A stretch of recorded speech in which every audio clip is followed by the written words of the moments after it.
Naona kesi mahakamani. Ndio. Inahusu nini? Nyumba ilichukuliwa na benki, lakini ikawa nilishinda, ni kama miaka toka 2014 nilishinda.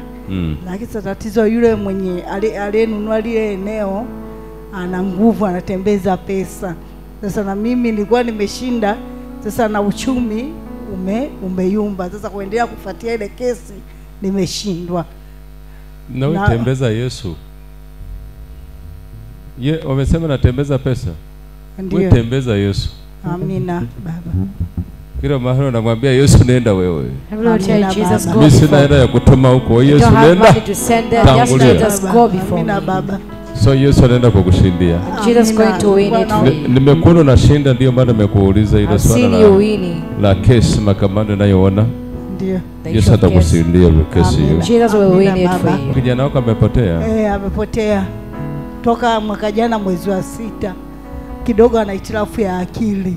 Wanasema wanamuona kila sehemu.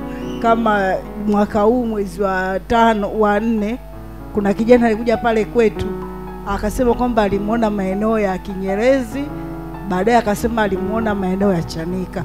Sasa ni mtu ambaye anazunguka tu. Wakati mwingine anaenda Kisarawe. Sasa sijui anakuja huku, anakuja Gongo la Mboto, anapita huko, anatembea. Okay, Yesu anaenda kumrejesha nyumbani. Jesus going to take him back at home. Nimeteseka vya kutosha. Hata magonjwa kwa ajili yake. Nimekuona mambo na mengi. Familia kuna mambo yanaenda sio hayako sawa kabisa. Things are not okay in the family. Lakini Yesu ni mwaminifu. But Jesus is faithful. Kijana wako atamrejesha. Your child will be back. Ili uweze kukaa kwa amani. So that can live peacefully. Amina. Yesu akutende. May Jesus touch you. Asante Yesu.